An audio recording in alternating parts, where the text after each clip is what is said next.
All right, welcome to what I'm going to call Counterculture, Episode 1. I am joined by the effervescent Buckethead CS, a gentleman who I was very privileged to meet up at Laundersland, and he's agreed to be here to talk some counter with me. So how you doing, man? Doing good. I'm excited. Anything that has to do with Counterstrike, I'm happy to dip my toes in. So I was excited to get the offer to come here and just, talk a little bit about what's going on. Yeah, you traveled a long way, I know. I know. Oh yeah, We'll we'll, it we'll was talk it's about been covering rough. your costs, but either way, what so Blast Bounty has wrapped up Spirit are our winners, and they are seemingly showing no signs of slowing down. What are your thoughts on everything that came out of Bounty in general, though? I mean, I think it was a really good way to start the season. It's an exciting format that, may not be the most competitively sound from what you might think of coming into tournaments, especially at tier one level. But it's a really cool concept to go straight into the action and have these lower tier teams have a chance to fight the higher tier, get the bounty collected, and there was a lot of exciting results from those lower tier teams, at least in my eyes. Like I want to go straight and talk about Eternal Fire Oh yeah, dude, because no, the Joda pickup has been fantastic so far. yeah, like Eternal Fire did everything they possibly could correctly in this matchup. I mean, or in this tournament, excuse me. Did you get to see the game versus Vitality? Yeah, no, I watched pretty much every game that I could. It was the Mirage game, was a little silly with the Yeah, the Rush B simulator, how but many in a row? Five. dude, it was like the entire T The side. It felt best like, best major calling ever, man.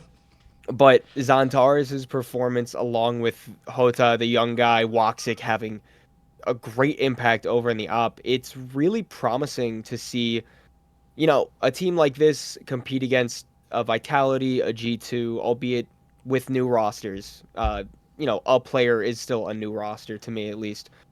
But yeah, that's what was most exciting to me, at least from the latter stages. Do you have any in the playoffs, did anything stick out to you? I would have to agree with you on the Eternal Fire front purely because obviously we can't take too much away from this in terms of tactical depth that we're Yeah. seeing from these rosters.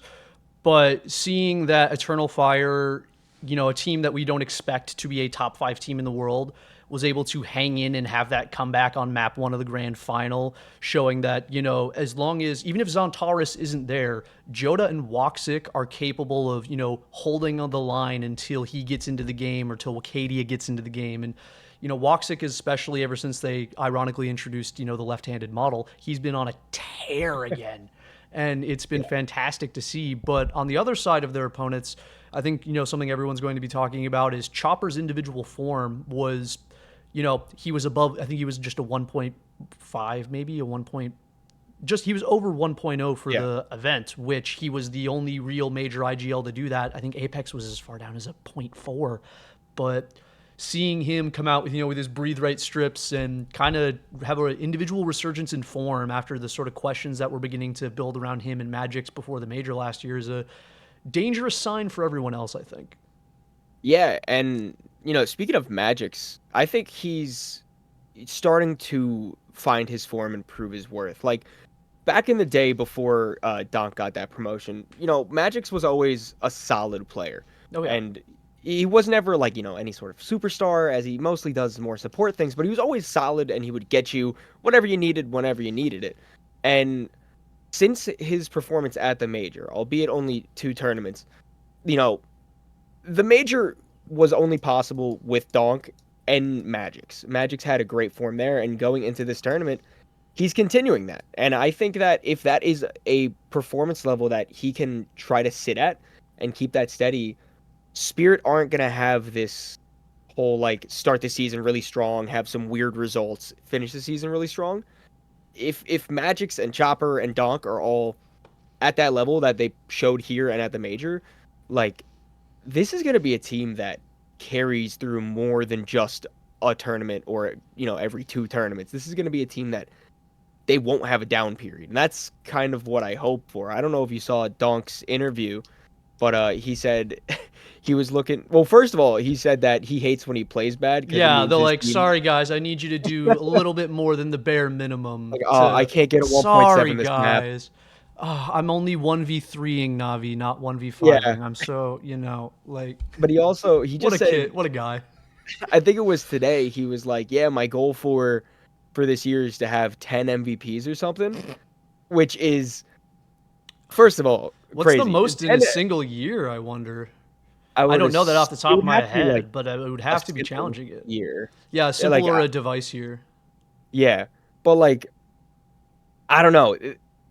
Spirit is so scary. This kid, he's 18 now, so I guess this young man. This young, no, Uh, that's why I cut myself off from saying kid earlier. yeah, this young adult is so new, and all he knows is how to win. And when he's in these interviews and just like, yeah, I'm gonna get 10 MVPs this year, I think it's like, how do you even like if I was someone competing against him, all my confidence would be sucked away. Oh yeah, no, it's almost like there's a I can't frame the right way of putting this, but it's almost as if he acknowledges how crazy it is, the reality comes crashing down and the pressure will be too much or something. Like just this Yeah, whole nonchalant attitude that all of Team Spirit seem to carry, and that Magic's, I think, per your point, is showing even more so now because they have their major, they have their stamp in yeah, history, and so they kind of have nothing to prove anymore. And Magix was on Spirit for a long time before Donk ever showed up. So I think yeah, for like him, 3 or 4 this is years. his like a reaffirming of, I never got picked up by a bigger CIS team. I never got picked up by the top orgs, and to stick around here and now be rewarded for this is, I think he's just absolutely going to run with it now that he has all the freedom of criticism almost. But he Yeah, was that defining factor in the final that got them over the line. So he had undeniable impact. yeah, and to move away from Spirit, I also there's a lot of these group stage performances that were, maybe not enough to further get into the tournament, but this new complexity roster, this might be a little Yes. bit of NA bias, which you know what, that's fine. What? What? Why But would we possibly have an NA bias? picking up, I don't know, I I don't know, totally man. don't. Picking up Nyx and Sixy Mm-hmm. and still putting up pretty good performances against a Virtus Pro that is very much so elevating their performance. I still don't think that they're. And that was also on train, where I think everyone's still a That little is true. uncomfortable. Although VP, hey, they play Train twice.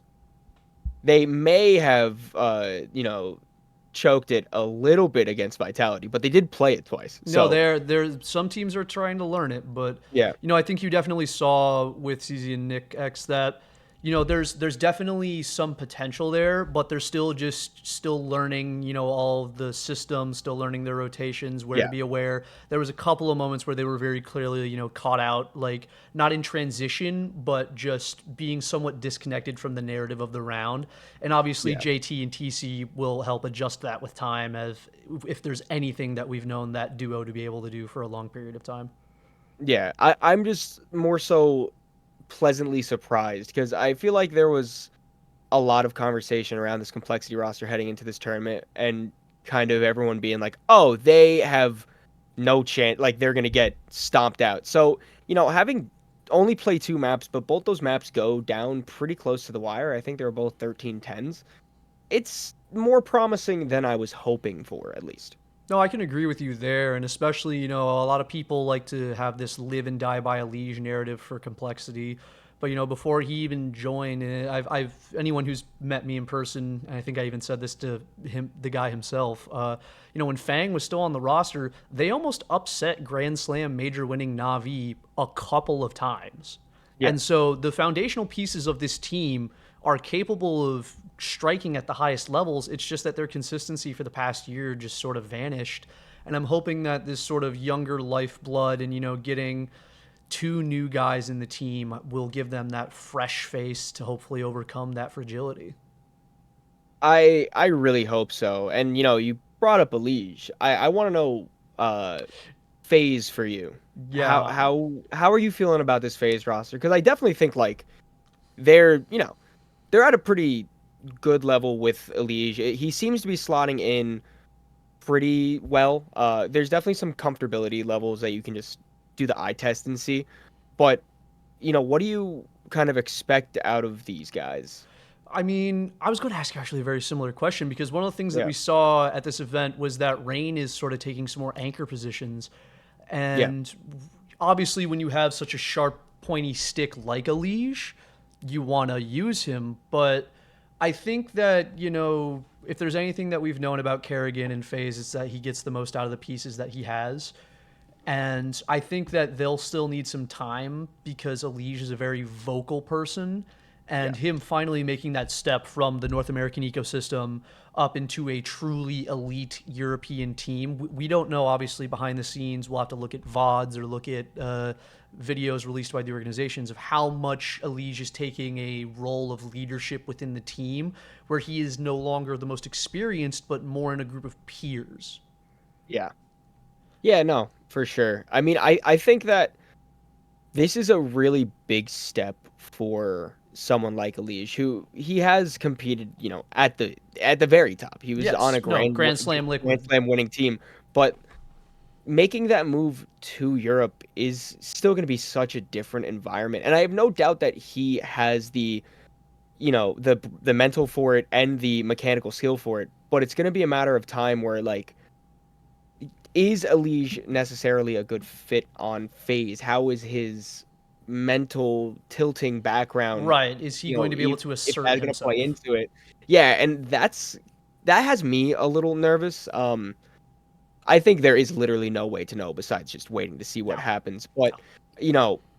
there's just I have a few question marks around FaZe. I Hmm. I think that they will be fine, but, I'm just a bit No, nervous. I'm Yeah. always going to be nervous with them because I mean, coming into the major, I don't think anyone would have pegged them for major finalists again, and Oh, somehow getting Rops and Frozen in the same team led to them getting worse. But obviously, we can't discount the sort of mental fracturing that would come from losing that major final to Navi. yeah. But there's just so many question marks with FaZe right now, and it could be that Kerrigan and Rain redefine age and CS every single day that they're still playing. So we just have no idea what the future of the team will look like, if this is how they're going to stay, if they're going to chop and change someone, because, Brokey, for what it's worth, was one of the best players in the world during their time period. And last year, it to my eye test, obviously he was nowhere near the lights out Yeah. bombastic player he once was. And especially in today's sort of modern Counter-Strike world where opping is an even more high skill event than normal, people like Monacy trying to show us what the op can really do at high levels. Who knows if Brokey is still going to, obviously they still have faith in him to keep him on the roster, to keep their core, to keep their points, but who knows if he doesn't pull it together after this cycle, will he still be there? Yeah, I mean, I think that having Rops leave phase, I feel like unless this was known for an extended period of time beforehand, like Rops was probably one of the two players on phase that you don't touch. It'd be Yeah. Kerrigan and him. Even though he had a little bit of up and down performances throughout the year last year, like he's still one of the most important figures on that team. Yeah, coming into Him just playoffs, both him and Frozen had 1.07 coming into playoffs, which yeah, having that like as your entry duo or your primary duo. yeah, and nothing taken away from Frozen because I think he's also kind of an untouchable just because of like the new addition and the young factor. But like, it- I feel like if Rops didn't step down, Brokey kind of would have been the player on the chopping block unless you wanted to try to get rid of Rain. But he's kind of at a point in his career where like even with his older age, he's still just such a rock on that team that I don't think you really can even bring up the conversation of getting rid of him without seriously Jesus Christ. Seriously altering the team dynamic. No, I think they would find themselves in a RPK situation where that loss of stability would send the team spiraling for some period of Yeah. time, and as everyone says, Rain is Kerrigan's soldier at this point. They've been through everything together, and if there's anyone you trust, it's Rain, man. But Yeah. to a similar extent, what are your thoughts on the sort of new look Vitality? Because there was at least some murmurs of a from watching the game is sort of tactical disconnect so far. And obviously, we have to give everyone time. Give everyone time. It took the Danes like 8 months to finally get things together on that Vitality roster that won the major. But first early signs coming out of Vitality. What are your thoughts? I think their their T sides are worrying. That was like the big red flag for me. I mean, it also like they had a pretty easy matchups going into the playoffs of Blast Bounty. It was Metasport, which, no disrespect to them, not necessarily a team that's They're gonna not an elite be. organization. Yeah, and then Virtus Pro, who, as I said before, it looks like they're gonna be more promising, but they're still Virtus Still Pro an right now. electronic IGL. Yeah, and you don't really know what to expect out of that. I think that Vitality has no doubt in my mind will find their form, but right now it just does seem like nothing's quite fitting together. It just kind of looks sloppy and like maybe a bit of not really knowing how to play off of each other yet, if that makes sense to you. Like No, the you team is need just time to build that chemistry in the disorganized. Yeah. server. But like I don't know. When I was watching the Virtus Pro train game, that game was really worrying to me. I don't remember exactly off the top of my head, A but specific round, yeah. But like they're when they were on CT side at that second half when Virtus Pro made that comeback, I think they won the pistol, won a bonus, and then just like lost every gun round up until the end where they were able to close it out, if I'm not mistaken. And it was just like, I don't know, man. They just seemed to be getting picked apart so easy, and it just looked gross. mm-hmm. Like that was my main feeling about it. I mean, the Eternal Fire games, um, I think Eternal Fire can take more credit than Vitality taking discredit for that series. Like Eternal Fire really blew our minds with what they were able to perform. Maybe that Mirage game, as I mentioned before, with the CT side, just not really being able to decipher Yeah, the most the calls on the T complicated, side. T side in the history of the world, Yeah, bro. I mean, and even like when Eternal Fire was just what rushing is what B, is it with was. what is with Vitality and Mirage, man? You remember that clip of them, like the five of them Oh yeah, saving towards Cat? yeah, What that is with that we could Vitality and blame on Mirage? Jack though. There was a sub there. They just huddle up at the end and then they I all know, explode. but oh my god. But like I don't know, like they with that Mirage game, they weren't even able to hold the B site because every time that there was a rush there, Eternal Fire would just take the site. It was good retakes from them, or like at least good trading to get it to a point where the retake was a 3-on-3 or whatever. But just something about this Vitality roster seems that it's missing a little bit of like soul to me. Mm-hmm. Yeah. And I completely agree with you on a lot of that. And one of the things that I'll be interested to see, from the content that they'll put out is how vocal Rops is, because over the past year, one of the things that Apex would discuss, or at least was highly speculated upon as well, is he was putting himself in these more star-based positions because he needed the information, because he didn't Yeah. necessarily trust or have faith in the ability of certain players in his team to deliver that information or the correct information to him, so he needed to step up into that. And seeing how vocal Rops will become within their team and how second voicey and controlling he will be the interesting part to me. Yeah. I mean, I also want to bring up that like Vitality not already having a second voice in their team prior to Rops is kind of an alarming thing by itself. Well, I think Like you wouldn't some have, people speculate Mezzi being there because I mean, even yeah, though he because he was a formerly former IGL, IGL. but he just kind of did that out of necessity. Yeah, it's like you really need one of these players that you need a Zaiwu or a Mezzi You would hope it to be Zaiwu, to but I be. think Yeah, after all these years, Zaiwu is a known factor. I think in his personality, and I think he has just yeah. shown us that that's not who he is. That is fair. I mean, you can't change a player, a personality trait of a player. Yeah. But I do just think that is kind of an alarming thing for Vitality. I'm sure once they get the real vibe of each other and everything gets settled, they'll be just as powerful, if not more, than they were before. But I think that might just be a root problem for Vitality. So, somewhat of a segue to a team that also appeared at Blast Bounty. I think it'll just be easy to talk about our other topic. Motherfucking Pain Gaming. Pain A Gaming. team that between them and MIBR, I am of the belief that we are one roster move or two roster moves away from a true top 5 South American team again. Yeah. I mean, like, let me see what their matchups were in the early stages because off the top of my head, Yeah, no, I have oh yeah, it was the HLTV phase pulled up. game. I do fully remember that one. Gamer Legion. Like, so yeah, Pain dispatched of Gamer Legion. I mean, they put up a little bit of a fight, but it was fine. Phase series, two close I maps mean, they that have the IEM Oakland MVP in there, so. yeah, you never know what's gonna happen when Yeah, with Rez is on your Rez. team. So if there's any tournaments in Oakland, all of your money, your house, your car, Everything. Gamer Everything. Legion. Oh, yeah. But like Davideus is so good, and Snow is I wouldn't quite call him a Brazilian donk because I don't think he's Well, at he's an that level. anchor. But well, okay, that too. I mean the age and like Yeah, impact no, type of thing. the ability of him to rise so quickly and Yeah, being able to accept all this coaching and stuff from Big Uzera and all the guys. He's and a clearly big a personality sponge. too. Yeah. He likes to get a little his little scream on too, which I always think is fun. But what I want to talk about with Pain specifically is that Navi series Hmm. because it was 16-13, 13-11, I believe. No, 13-7, excuse me. 16-13, 13-7, 16-13.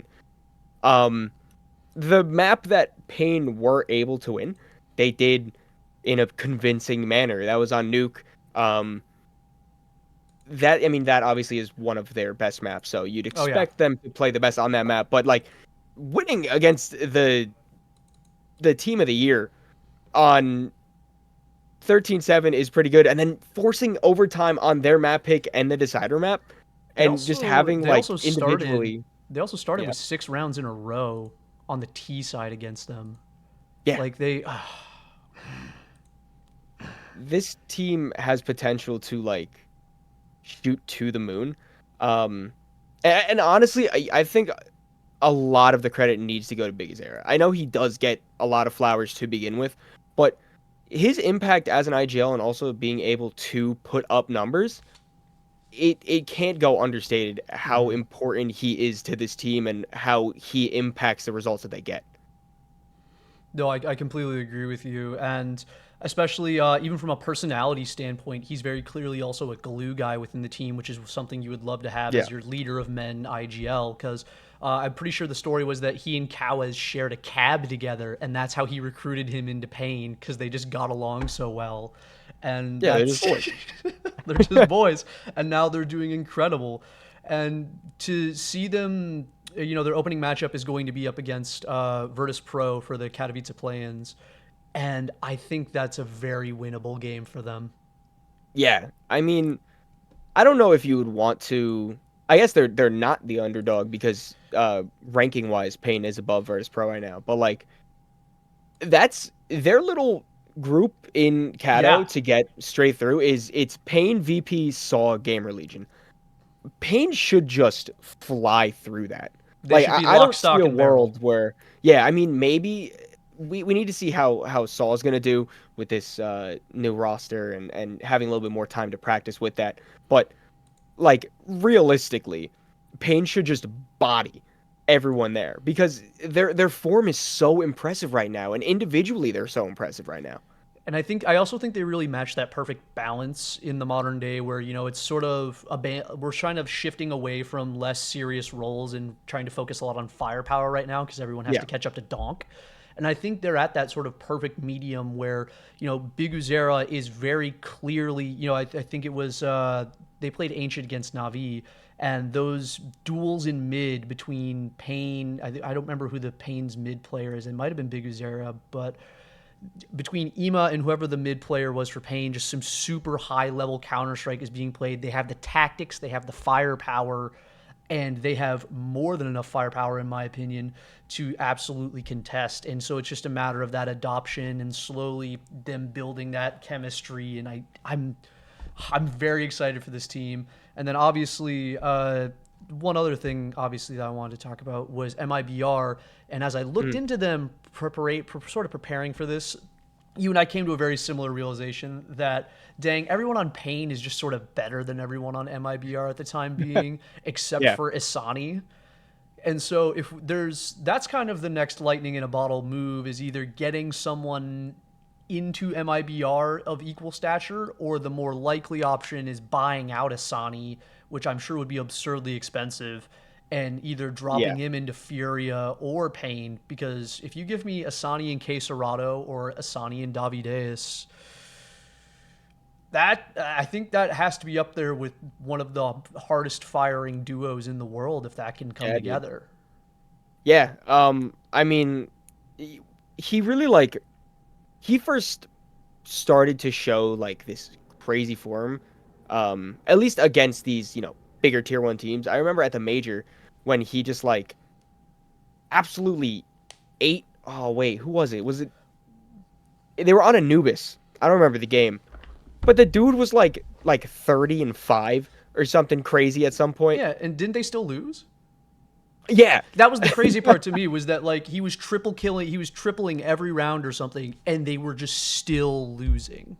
yeah. He is The he thing is we an talked about before, unfortunate. the point nine three KPR Yeah, last year, with Donk, being at 0.98, which is, we talk about Donk being point 0.5 under Donk, 0.05 under Donk. That's nothing to sniff at.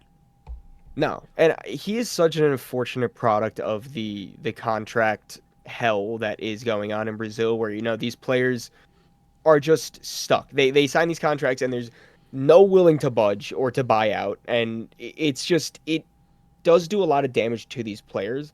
Luckily, MIBR is in a position where they do get to go to a lot of the, I wouldn't say a lot of the tier one events, but more than a lot of other teams in South America because of the new VRS and how it all Mm-hmm. works. So hopefully he can just keep building his name up, and then once that contract does expire, then try to find a more of a super power team in Brazil, which is probably just Pain at this point. Mm-hmm. Um, but yeah, I mean, or MIBR can try to make it so they have Yeah, that they could superpower try to team, but consolidate, but for me, Furia, they did far better than I expected at the major, no doubt. yeah, But they've just, Quesarado is a talent, but has shown his complacency. He's very much in the Tabson camp. He's very much in the Zontares camp. But, you know, everyone wishes they were the national team that Eternal Fire is right now. Like, big wishes yeah, they could, and Hyped looks fine. QB looks fine. But Quesarado is in that nationalistic home team. He's comfortable. He's in his org.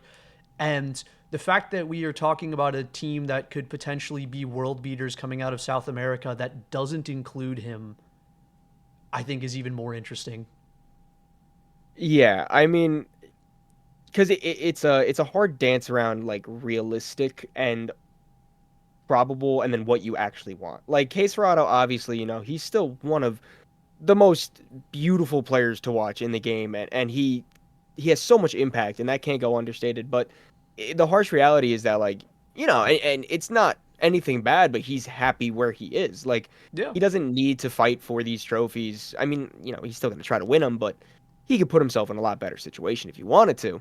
But Right. he's happy to be playing where he is, being able to live in his home country, and you got to respect it. But it's a massive what if. Oh yeah, no. Everyone wishes to play the football manager simulator of, come on, put one of the best riflers in modern Counter Strike in a winning team and just see what happens. But beyond that, we've kind of. Do you have anything that you're looking forward to in the play-ins for Kato beyond Pain? Is there anything super that jumps out to you about, you know, we have the Liquid Heroic Complexity Eternal Fire bubble.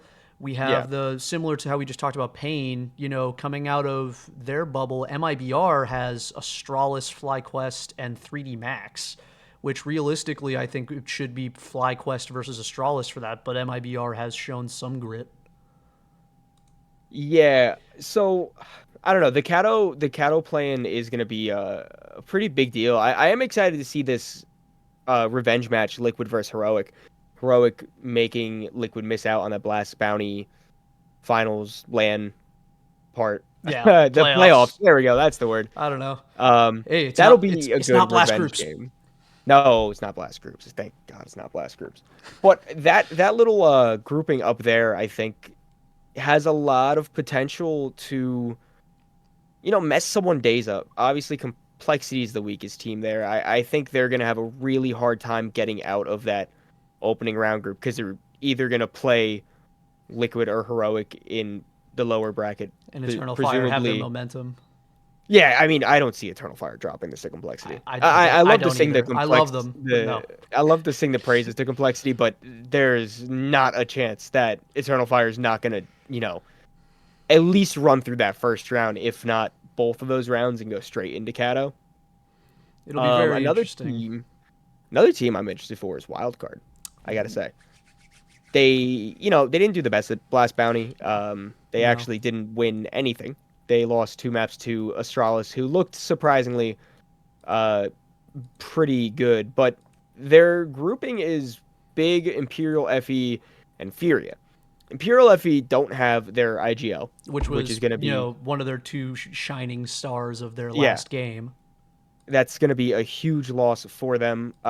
Furia, as we stated, just kind of complacent. I mean, you know what to expect for them, but is what you expect from them to be the best performance? Probably not. And then Big, I do like what Big has going on and like, how they've been recently. They almost, I wouldn't say almost beat G2, but they took G2 to 3 maps. So they look good. But I do think Wildcard has the chance to kind of prove more self-worth there. And, they just won that online tournament. What was it? The Frost Ice, Fire Something Ice like that. tournament? The Fire and Ice Cups, yeah. Yeah. I something like that, but no, I've mostly just been curious. Obviously, they had their sort of breakout at the last major cycle with, Sonic, obviously not a new name to us, but showing an absolute higher level of form than he did in the past and being someone that was, retired 2 years ago. It was Yeah. exciting, but it'll be very interesting to see if they can carry their form forward. But to me right now, it's mostly about using them to get LAN experience for JBA. Yeah. And, with him, like, every time that he goes to a LAN, he does seem to play better and better. Like he's definitely finding his comfort in this, global esports sphere where you're not just playing online cash cups at your, home in NA. Um, and I think that the potential on him is huge, but I still think that there is a decent bit of time before he can fully untap that. Oh yeah, I completely agree with you. But I also think that having him understand his law, having him Yep. one of the two most tenured IGLs around, other than Nitro, and then obviously at this point in time he doesn't have the success to match them. But I would say JT has more than earned his stripes, Yeah. and being lucky to be under an IGL like that instead of a sort of less certain individual, I think will be massive for his development. But other than that, goodness, what's the next time M80 does something? Uh, I listen, man. M80 was in, with the whole wreck being out because Yeah, of because he injury broke because he something. Yeah, he couldn't broke his travel. leg. I always M80 is this team that it's so classic. It's such a classic North American tale.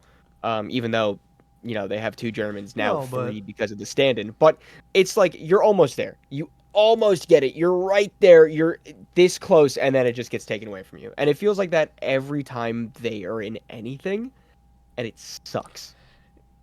they really sort of are an unfortunate organization when it comes to luck, because it Yeah. was the last season that they had Malbs underneath them when everyone was starting to sort of realize who he was, and it was going to be his major with them, and their IGL steps down. Manx steps down because of personal reasons, and obviously you wouldn't want to push anyone to compete past that. But then, okay, well, now we have to try and get through without our IGL like a couple weeks before the RMR, and they don't make it.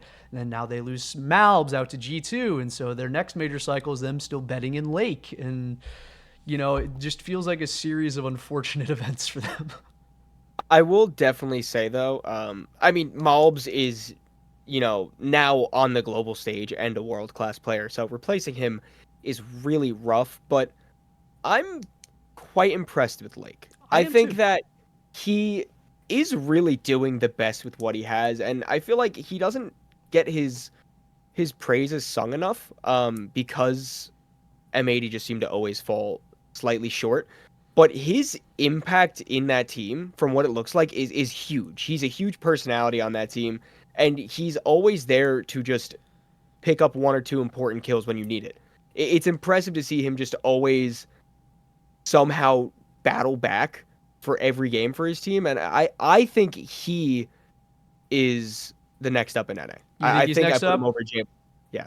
Okay, I agree with you there, because I think it's very obvious to anyone who has a sense of pun that him going to Complexity would be hilarious just for Jason Lake having Lake, but I think he's showing a lot of great stuff, and to see him be the next up would be very interesting, but I think it does come with needing M80 to get some more opportunities and overcome that unfortunate nature that they're currently suffering through, but I have faith in them to do it. Kato stood in for them, right? Yeah, Kato had one really good map and pretty bad performance besides that. Yeah, he was.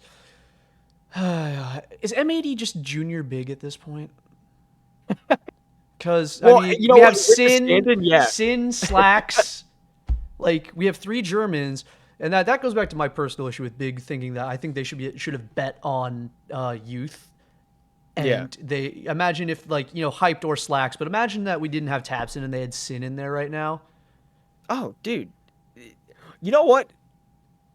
A German super team surprisingly exists. Possible. After decades of Germany kind of just being like around and having maybe all player be and being good defined now, by Smooya. Oh God! Don't even remind me. Shout out to Into the Breach, by the way. Oh yeah, that's a great way to start the first episode off. I'm sorry. Shout out to. I'm sorry, guys. No, but that is a really interesting alternate reality where if Big kept Zontaris and Smooya. Oh my God, I was more going with the younger player angle, but if Big kept Zontaris and Smooya, you know what? Maybe they would have still been the best team in the world. They hit it during the online era. I forgot about that. Hey man, they have Dust 2. Dust 2 is back. They have a chance. They have a chance. That means, maybe there's no overpass, but who needs overpass when you have train? Exactly. But oh goodness, we've been going for quite a bit now, but do you have anything else you want to cover today, man? Well, we did. We were just talking about a German super team. Okay. And we did prepare 2 possible scenarios, not within Germany, because that just came up out of nowhere. But maybe that's a good episode idea. Brazil and NA super teams. Okie dokie. And so for me, I'm just gonna let you know now. The NA super team, I tried. The problem was that's why I asked you. Yeah. Okay. Both of these I made 2, and one of them is just a former Liquid roster. To be 100% honest with you, that's why I made 2 of them. You know what? Can I ask you, where did you go with this? Where did you go with the NA super team? For me, I don't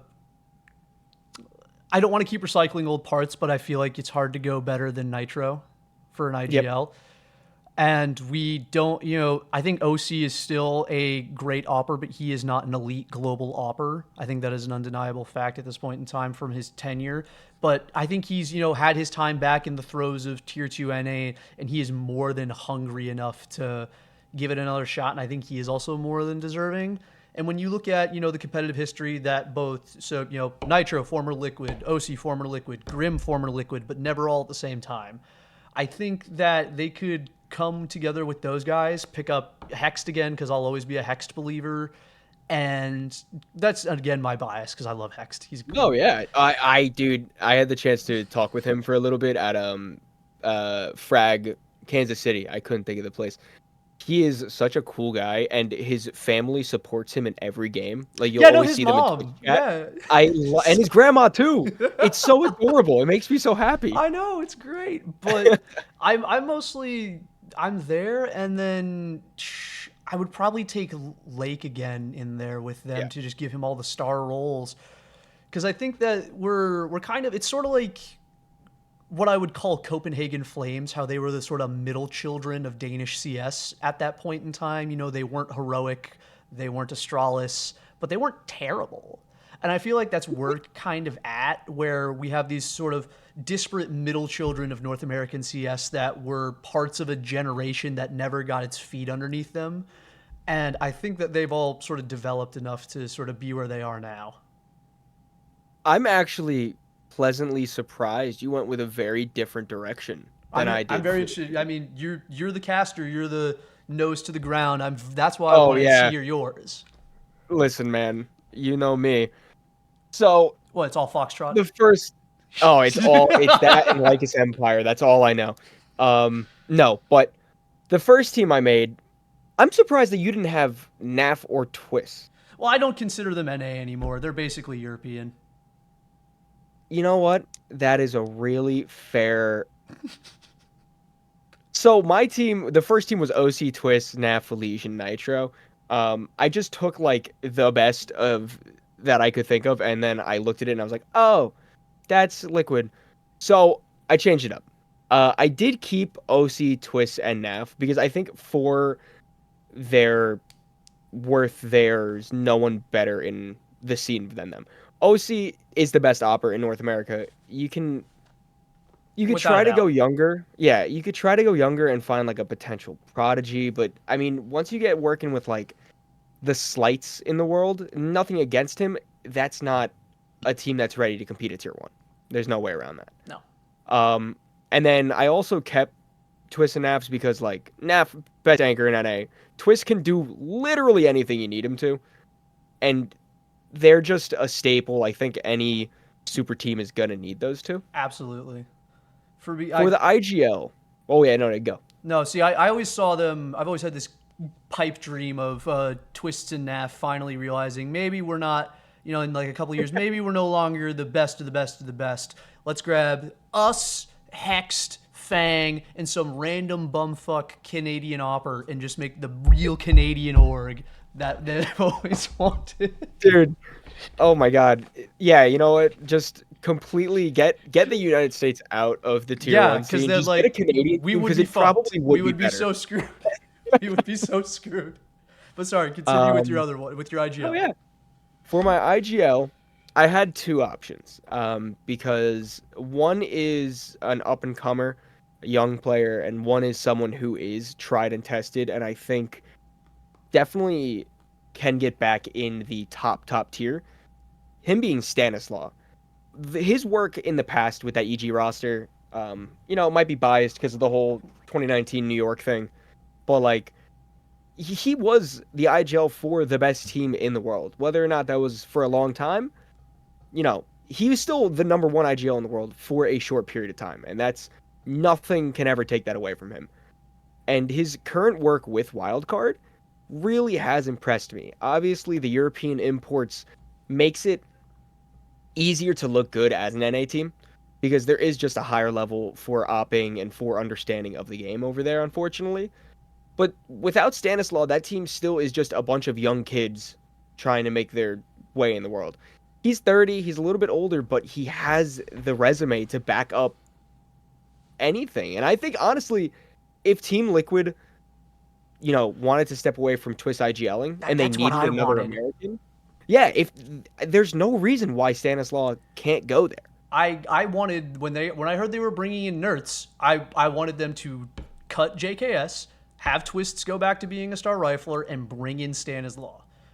Like, because It's so hard. I love JKS though. I love him So much. too, but we just He's the most cuttable, and I just listened to Yeah, Talking Counter, I think, a while ago, and they were talking about they have him in Cave now on Ancient, which is so out of place that even Saw called it out in his coach mid game like transition to the next map. Like, guys, they have JKS in Cave. Like, they may not be using him yeah, in either the perfect manner or the manner most suited to his talents. And it's just rather strange.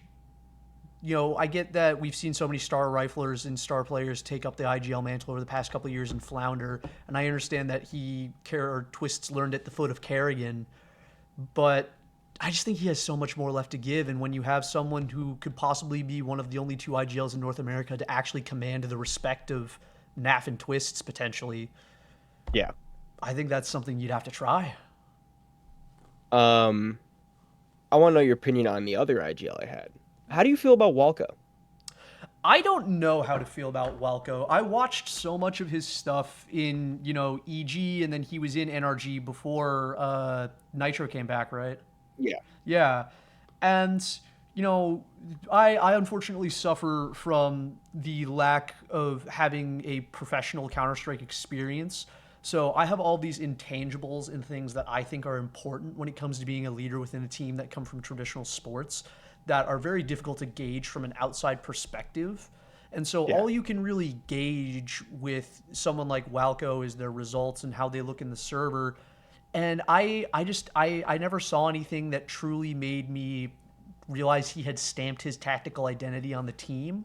But that's also, such a difficult thing to come up and do, and that's what truly separates the elite. And whether or not we have the systems in place to truly pass on the IGLing knowledge to someone like him so that he can learn what he needs to do to be able to do that. I just, that's why I sort of referenced earlier the middle children of North American Counter Strike yeah, is it's sort of figuring it out on your own, but there's people who knew how to figure it out and they're kind of keeping it from you as a competitive edge. yeah. It's just, NA is in the spot where you know, I don't think I don't think Twiz is the best IGL in NA. I think that title has to go to either Stanislaw or Nitro. I just favor Stanislaw for the reasons I stated before. Even though Nitro, had the whole Grand Slam, Oh, whatever. I would still hoist up JT in there, But because JT, we're talking about NA Super Team. I know, but the South Americans are basically ours.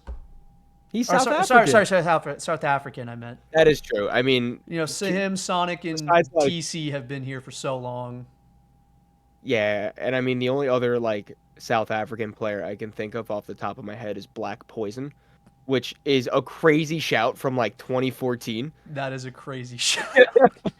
But well, honestly, if we could keep JT in this conversation for an NA Super Team, I actually think that he probably would be on my Super Team. I would I agree. actually, I think he edges out Stanislaw and Nitro for me. My only problem is that he wouldn't have the seniority or experience to sort of big dick someone of the stature of Twists or Liege when it comes Yeah, to, or not Liege, sorry, Twists or NAF when it comes to tactics. He obviously had a Liege underneath him, and a Liege worked with them for a very long time, which is why I sort of always pair JT and TC because it's so rare to have such a established coaching duo where that they'll have each other's backs tactically. And honestly, the flaws of what has happened to Complexity over the past couple of years have not been because the tactical system failed them, but because of, individual fragility in the mindset of the team or in the individual players and things that are sort of only within so much control of your support staff. yeah. Complexity is such a shame. Just I feel like it has been that way for a long time, where it's it. I feel like we kind of take Complexity for granted. We They're do. trying so hard to do their best, and Jason buying the team back from the Dallas Cowboys and just being in the situation where they don't have a lot of money because it's all coming out of pocket. It's all Like, passion. yeah, it's a passion project that's been able to keep afloat, and for that to happen in esports in general is so difficult. Yeah, I mean, look at what happened to Rick Fox. Oh God, Echo Fox, right? Yeah. Oh my God, wow. Yeah, there's a Sean throw. Garris. Hey, you know what? Sean Bring back Garris. Sean Garris. He could be my ideal. Oh, fine. While we're doing that, our opera can be JDM, but Oh, dude. Oh, God. I or remember he actually, came I back for like mean, a season of Maine. isn't Skadoodle back?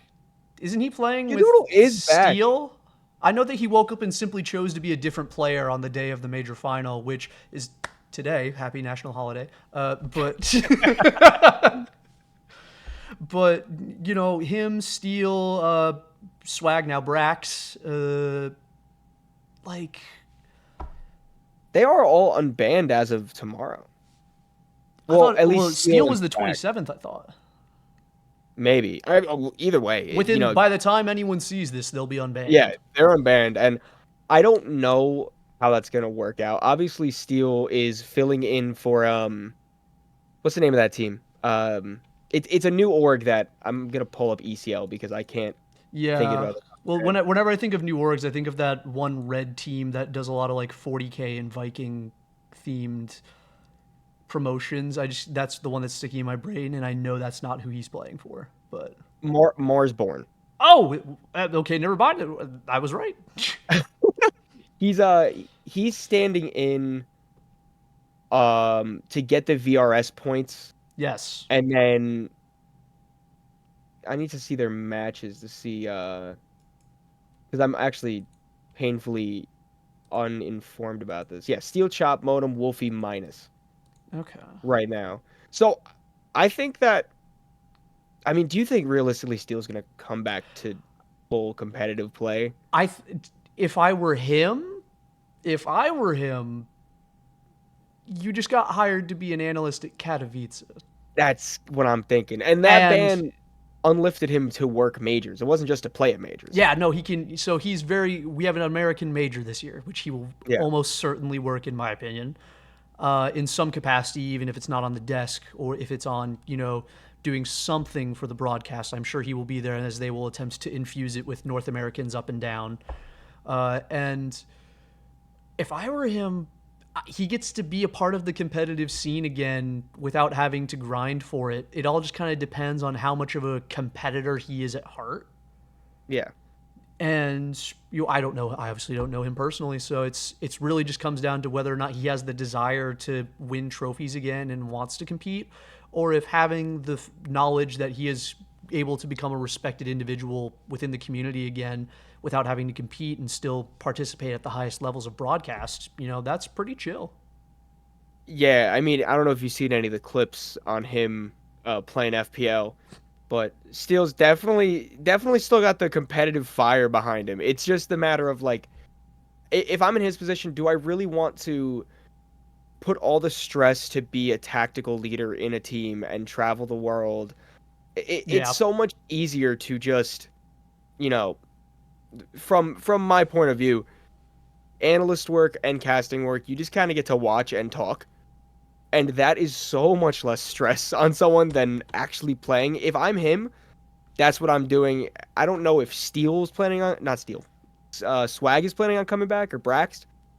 Um, he would probably be the one player from that original I Buy Power team that I think could, but I don't know if he even wants to. Yeah, I don't know. But I know that, I mean, at least in the statements that Steele released, he said he wants to, redefine his legacy, but he could still do that from the broadcast desk. So, Yeah, I mean, I think his legacy is still, one of the best minds in NA Counter-Strike ever. mhm. And I honestly think a much easier way to do that is to be an analyst. Mhm. He's got such a smart brain. Even when he was on the Pro League broadcast, where it's a little bit less formal and just them having fun, he's a smart guy. Like, he knows what he's talking about. And I hope people, I hope he could continue to do that and be remembered for that because he's one of a kind for that.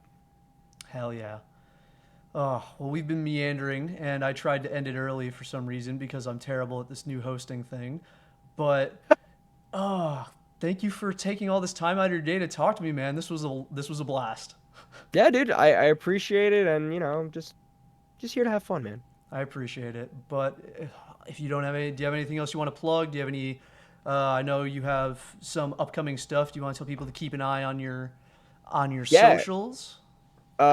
Everything that you would find me on would be Buckethead_CS. That's Twitter, that's Twitch, YouTube without the underscore. But yeah, I tweet funny things sometimes. I post YouTube videos that are really bad. And Hey, so do I, man. yeah. Hey, look at us. Look at us. Who would have thought? Who would have thought? We did it. But fucking A. So that's Counterculture episode 1. Thank you very much, everybody, for watching, and have a great rest of your day.